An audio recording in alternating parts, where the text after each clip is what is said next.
What is up, gamers? Welcome back to yet another new video. Today we're doing more Doodle Empires. Episode number 20 of our Middle East series. Let's get into it. Alright. And we are in. We are in.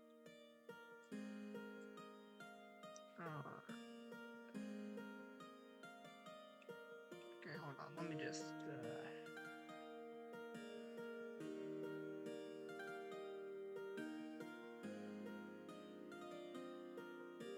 Oh no, I swear, I did forget to save.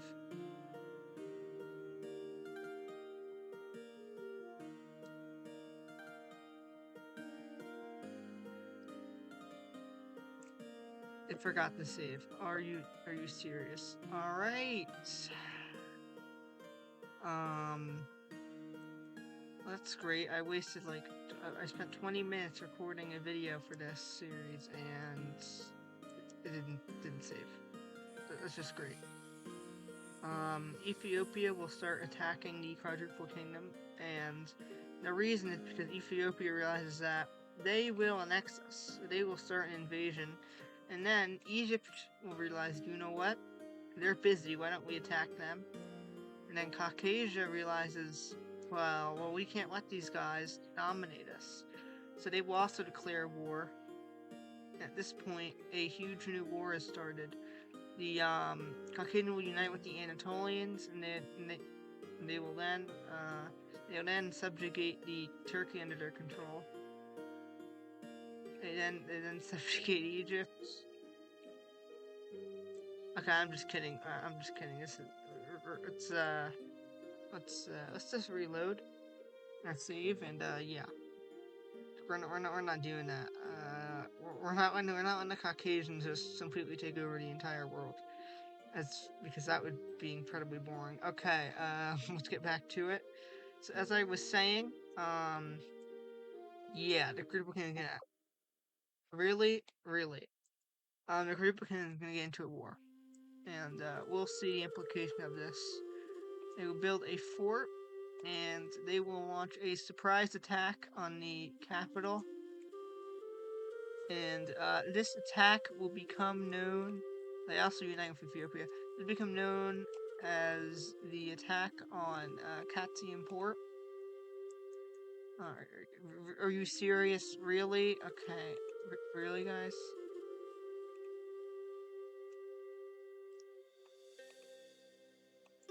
Okay, take free. Just take free. Man, Doodle Empires never fails to amaze me. Okay, take free of episode 20. Wait, no, this is technically episode 20. Anyways, what was I talking about? Oh, right. Yeah, the Quadruple Kingdom will launch a surprise attack. However, before that, they wisely fortify their positions over here. And then a new nation will form. And basically what happens is, so basically the Quadruple Kingdom is pretty rich. I mean, they control all of this land, right? Here's what they do. So they basically will send their warships, let's just say they're stationed around here, and let's just say they do some financing, and randomly this area of Caucasia just randomly revolt. It's so weird. Anyways, it becomes known as Persia will come back. And, yeah, this rebellion is... Well, let's just say the Caucasians are very suspicious of it. The Caucasian military will have a new leader. Have yet another new leader. Have yet another new leader. Now have a medium expand. They will basically say, hey guys, what's your problem? And they say, basically, we got some money. And you aren't giving us... Basically, what they're saying is, we got money. They say who, and they say, oh, we trade with some people. They're like, oh, alright. And then they're like, well, we want lower taxes. And, like, and the Caucasian government is like, alright, you can get lower taxes. So they reunify. The Caucasian government really doesn't really... Also, if someone's rebelling in front of the Caucasians, I mean, don't try to negotiate with them. And try to, work it out. And if it doesn't work, then they'll try to, keep it peaceful. The Caucasians will start working on taking over the rest of Arabia. Please. Okay, finally, as I was saying, the quadruple kingdom will finally start its attack, and this surprise attack will be, well, it's a surprise, that's for sure. And they will successfully reach up, taking these forts. They uplink with their mainland, and they will start marching further. And since it's a surprise attack, they'll get 3 turns worth of attacks in. They successfully take over the Ethiopian government and force them to in a union. And then their army will continue to push along the Persian Gulf. And they are successful in nearly kicking the Caucasians out. They have a new leader who is a conqueror. Under his leadership, they will succeed in taking over the Southwestern Land government. And then finally, they will slam the Persians out. So they'll slam the Caucasians out. And at this point, well, they're doing really well, as you can see on this map. They will continue to push their front line up, making sure it's stable. They successfully cut off their Persian supply lines. They just want to cut off this area, but they didn't have enough manpower. However, the Caucasians will respond, and they will respond with having a new leader who is an expansionist, and they decide to make him the leader. So the way, I think I've mentioned 2 times, but the way the Caucasian government works is they're a nomadic country. They're the only country to use a nomadic system. And basically, like, people rule certain parts, and like they all report to the whoever the leader is, and the leader is chosen by the people, and whoever wins becomes the leader, and like they all pay tribute to him, but they all have like own independence, but they all have like their own army. It's like basically they have like a unit. It's like the U.S. sorta. Like they all basically the federal government of Caucasia protects these nomadic tribes, nomadic people who rule these areas, right? And in exchange for that, they like are protected militarily, and they also have a good amount of autonomy. The nomadic states. So basically, like, for an example, this is the capital area, like right here. This is the capital. Like this is like the initial province. This is like the capital area. This would be like the Caspian, the West Caspian area, the East Caspian area, the Persian area, the Fertile Crescent area. That's like in the Anatolian area. But anyways, enough about government. Let's get back to it. So they will slam them out of the West, because the West is more important to them, because, well, way more, because that's one of their main connections. And to take that, then they can easily just, break into the heart of this. Because I'll show you the terrain map, and why it's pretty important to not lose this area. So this is a terrain map, and as you can see, Caucasia is buried in a bunch of mountains. You can barely get through it. This is the fort map. As you can see, Caucasia has pretty much all their entry points protected. I'll show it off one more time. So basically, green is flat, brown is like hills, I think, and then gray is mountains. So pretty much all of Caucasia's area, like almost most of the frontier, is mountainous, and they have forts to cover the rest. And this trade route, this area is like the artery that leads the Persian area to the Caspian area. And these are very mountainous areas, so it's pretty difficult to invade, and that's the main reason they have it like this. They're also planning on connecting this mountain area too eventually, but the point is, the Caucasians have a very good natural defense. The Caucasian military will have a new leader temporarily, and under his leadership, they will have a small expand.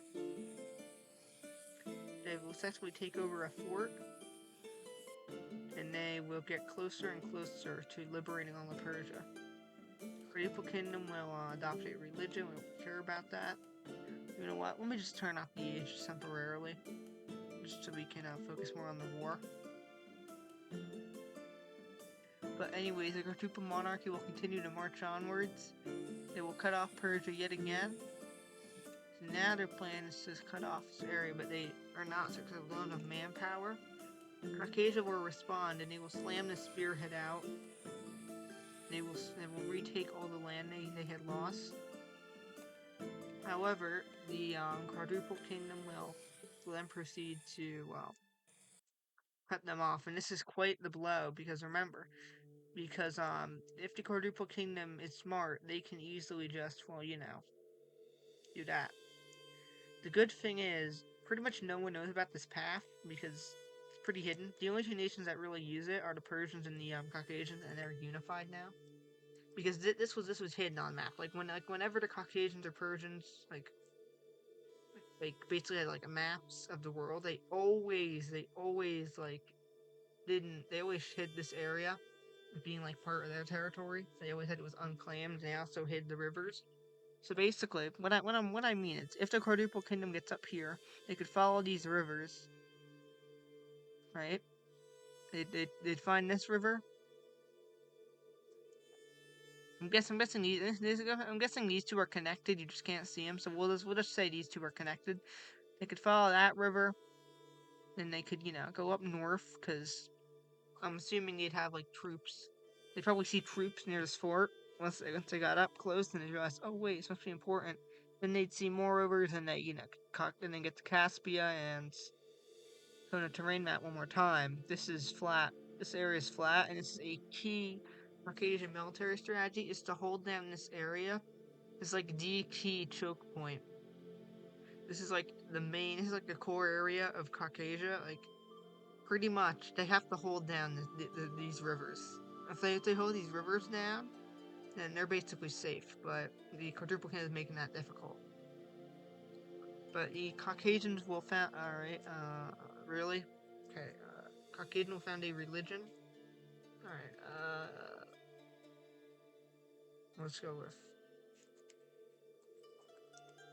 Let's go with that. Taoism still exists in Anatolia, and I'm hoping they can adopt it.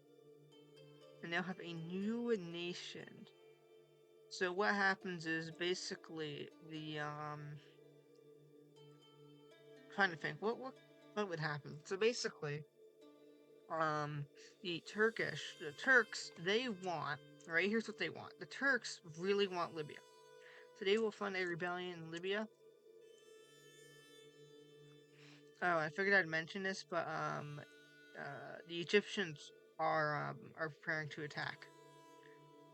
They got their army set up, they're prepared, but they don't want to risk anything. The Libyans will then proceed to start up. And then we have the Egyptians. The Egyptians will start marching. And their new nation is founded. And what happens is this time, the Quadruple Kingdom will found a Nile. And this nation is a rump state. It's basically like a buffer zone. And the Egyptian military is forced to retreat from this area. This will make the Quadruple Kingdom's lives easier because now, I'll show you what I mean in a second. They will build a fort right here to protect this choke point. This is their fort. Oh. On.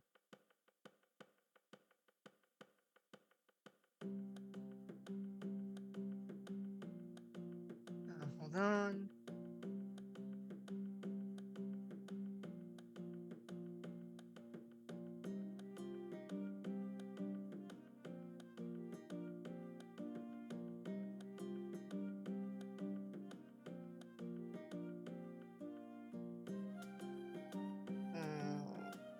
Okay, you know what? Let's go back to the video. Just looking at something. So anyway, who's building the castle here? I think I accidentally right-clicked. Alright, let's assume this is the Caucasians. And let's see. I was right. Alright. This fort is the Caucasians built their own fort. And we will see if the Caucasians are able to storm this. Yep. They will retake this outer fort, and the outer area is safe. The Caucasians will have more morale, and they successful in completely wiping them out. They reconnect their supply lines, and they start retaking the land they lost. The Egyptians will then also start their invasion.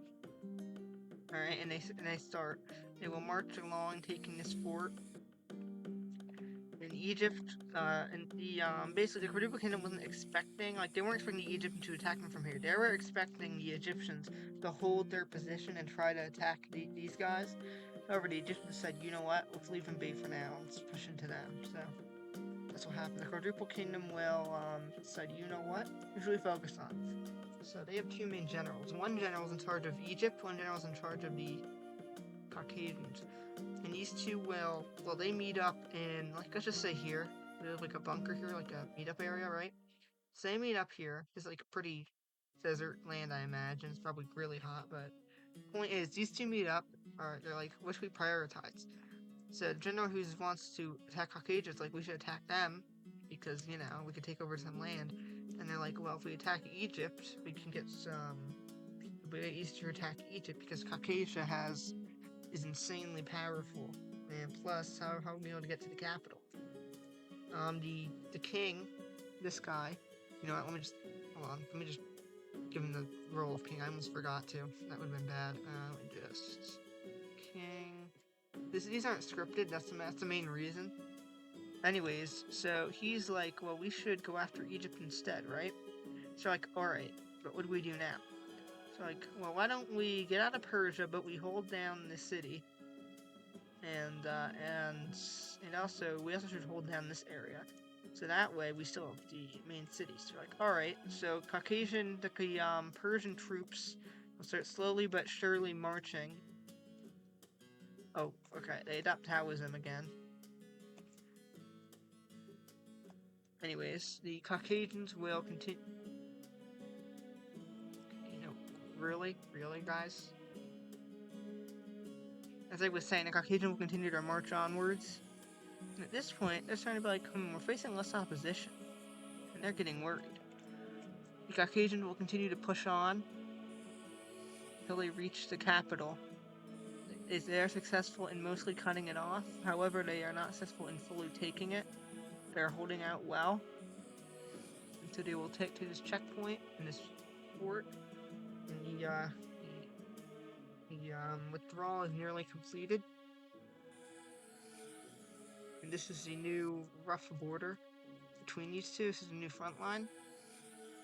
And so, yeah, it's mostly back to square one. Now, they can't take this. However, they will slowly but surely make gains over time. They do take the city. They take a number of losses. They're down to like roughly this level. So the only thing they can really do is they will get up here, and that's pretty much all they can do. Because they use a ton of their troops. Like half the manpower they had, once they finished taking over the rest of this area, they spent on taking the capital back. And this was quite. Now, the quadruple kingdom is kind of like, well, this was a victory because we heavily weakened their army. Like, basically, they can't really do any more offensive assaults temporarily, the Caucasian. So they decide, well, now let's go after Egypt. And they will do so. They will start their attack, and they will start moving up the coast. And they're doing well. They get to this fort, and they're putting so much troops into this that they can have two attacks. So generally, the way I handle these wars is if it's a usually it's 1-1. Like one side attacks, the other side attacks back. It's usually what happens. If it's a attack where like if it's like an alliance fighting, then one alliance goes, the other alliance goes. If it's like a surprise attack, it gives them 2 to 3 usually. And if it's like a multi-front war, then they only have one turn to counter. Hold on, let me just check my texts.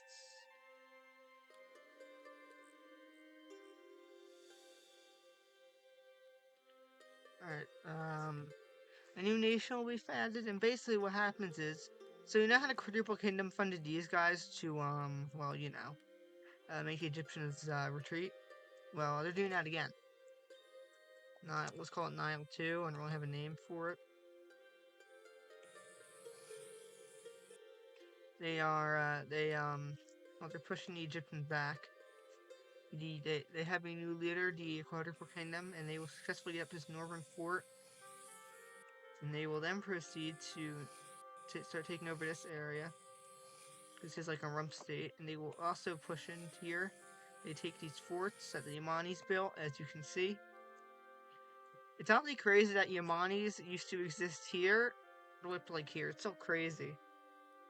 They were like the Gold Nation. I don't know. I think it's been like maybe 5 or something like a ton of. I don't know how many episodes it's been since they existed, but it's been a while.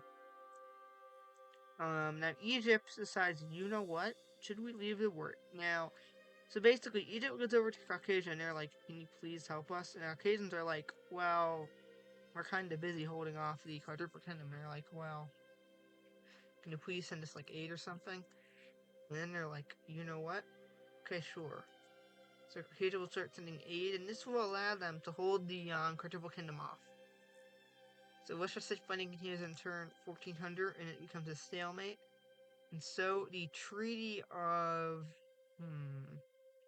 You know what? We'll go with the Treaty of South Athens. The Treaty of South Athens is, it happens. The, please, okay.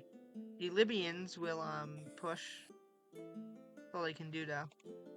The Egyptians will, just finish these guys off. As you can see. So, okay, now we're ready for the peace treaty. So let's go over what happens. So, the treaty is, here's what happens. So, each nation will get the land they gained, right? So here's what, it's a quadruple kingdom. They gained this area, and then they gained these areas from Egypt, and they're also gonna take over these two Nile countries when the peace treaty is over. So they're gonna get all of this land. Egypt, what they gained was, well, what they gained was they got to keep their control over these areas. And another thing the Egyptians got was they got a major morale boost, so their army is much bigger. And the reason is because, well, you know, I mean, they just fought a war over their sovereignty, and they just won. Technically, I mean, they lost, but they still survived pretty easily. And then plus, Caucasia is going to defend them. Caucasia is, well, they gained land. Quadruple Kingdom, pretty much everyone gained something. So this war was a victory for pretty much all sides, except for maybe the Egyptians, but even then, I would argue that every side won. But the Quadruple Kingdom will start their annexations of these areas. Yeah, that took maybe like 2 seconds. Well, we'll do 4 more turns. The Egyptians will adopt a religion, and they are present to accepting Libyan Islam. However, so basically they're like the ones who founded Libyan Islam. It was technically the Libyans who did it, but the Egyptians are like the main country that adopts it. The Turks have it too, but in general it's the Libyans who, the Libyan Islam is a religion of the Turks and the Egyptians, right? And they're not giving that up. They're obviously not, you know, having a religion of the, what's it called? The, Quadruple Kingdom. This religion is just a placeholder. They're gonna, you know, eventually get Taoism back.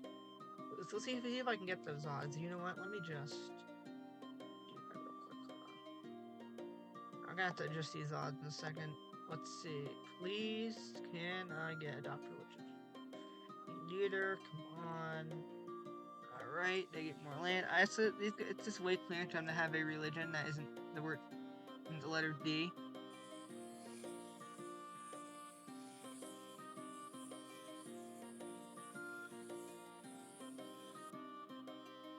Come on. Alright, well, they're gonna keep expanding while I try to get the May adopt religion, so while we wait, come on. And I want to see odds of anything else. I bet in a moment I click off the Caucasian, someone else is gonna adopt religion. Okay, finally. Perfect. Alright. Let me just change the game setting. Let me just turn religion off for now. We don't need it on. I'll probably get off for the time being. That's mostly because I don't have much of a point. And if you're curious why I have splits off, mostly because I don't like to have splits when there's a war. For next episode, I'll have them on. So, with that being said, I hope you all enjoyed this video. I now just realized that episode 19 is technically non-canon. So that's gonna be a fun one. It's episode number Video World Middle East. You know, let me just write 20. Let me just write 1920 in parentheses because this is supposed to be episode 20, but this is like actually episode 19. I'll probably still upload episode 19 now because that was the intended one. I remember when I was making the first batch for this, it was like season 1. This is technically a season 2, but only sort of because I want to do a different series. I'm like, you know what? Let me not. Alright, it's saved. Let me just make sure it's saved real quick, so I don't have a repeat of, well, you know. Oh, wait, hold on. Did I seriously just record this for nothing? Okay, so technically I have 2 timelines, I just realized. Okay, let me just see. This would be really awkward if there's 2 timelines now. That would be insanely awkward. Let's see.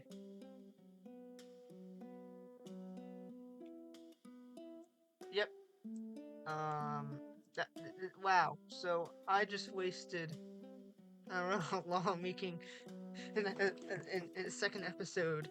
But these two are, I mean, the main difference is the Caucasians gained way more land. The Egyptians also gained more land. And, well, the Quadruple Kingdom didn't win at all. Whereas in the version you're seeing, well, you know. So I think what I'm gonna do is I'm gonna make both episodes, and I'm going to just like see which one gets more views, and we'll stick with that as our timeline because I'm not doing two. So with that being said, I hope you all enjoy this video. 26 minutes. I'm very happy, as you guys can tell, but so like think of it as like a timeline where it's more balanced, I guess you could say. It's a timeline I recorded. I think it was this morning. That one was like more anti-cryptocurrency. If you guys want me to stick with the timeline, well, you just saw now, or the one that you're gonna see on the same day, but you know, the one where the quadruple kingdom gains less, like they lose, they didn't win at all. How many comments one you guys would rather? Because I'm not gonna delete either. I'll stick with them both. I'll upload them both, and let's see. Tell me in the comments what you guys like more, because I'll stick whatever one you guys want more. I mean, if I make a season 2, like an actual season 2, I'm definitely using that as like our second on the timeline. So I am gonna shelve the one you guys don't want and make it season 2, because why not? If you guys want me to. But with that being said, goodbye.